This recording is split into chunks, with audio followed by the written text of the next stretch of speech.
No niin Hannu, mä kuulin, että sulla olisi täällä semmosia uistimia, joilla saattaisi Inarilta jotain saadakin. Kyllä, sieltä löytyy varmasti semmosia, että joskus aikanaan me on 3-4 kertaa voitettu Inarin kisat, niin sieltä Taimen versio me ruvetaan varmaan sieltä kahtomaan. Minkäköhän uistimen puolesta eniten löysit vetoa, jos sitä koko kesä tuolla Inarilla vedetään, että eniten on kalaa elokuun alussa? Ja kyllä minä uskoisin näin, että se Taimen koko 10 senttinen, niin se on yksi parhaista, mitä siellä on vedetty. Ja väreinä perusmuikut, ihan tämmöinen normaali muikku. Eri variaatioilla, eli se liukuväri, mikä selästä lähtee, niin joko sinistä, violettia, tämmöistä mitä on, niin ne toimii siellä hyvin.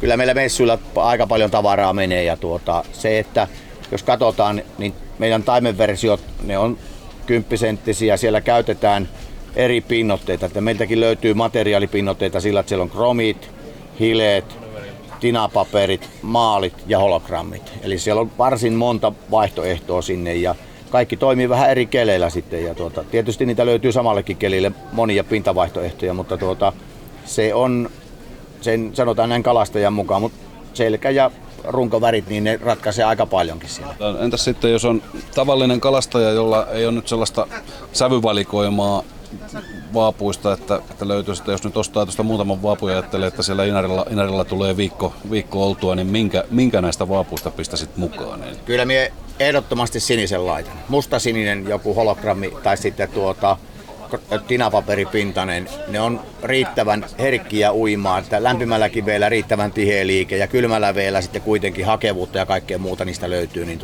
se on aika pomminvarma systeemi. Teidän HK Varma tuotennimi, niin on kuinka vanha yritys teillä on ja minkälaista teidän toimintaa tänä päivänä on?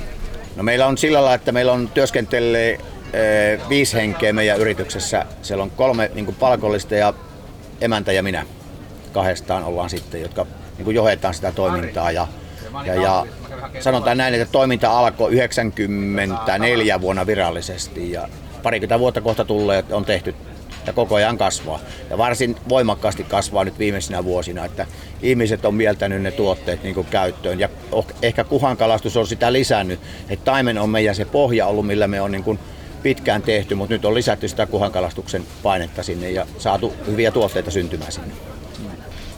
Joo, se on täältä Riihimäen tai Hämeen vesistöalueelta saatu Suomen ennätys kuha 11 kiloa 650 grammaa ja se on tullut nyt toukokuun 11. päivä. Ja ei ole ainut, sieltä on tullut muitakin isoja kuhia sitten. Sulla on näissä jotakin taikaa, joka sitten tuolla hämärämmässä ja UV-valossakin toimii vai kuinka?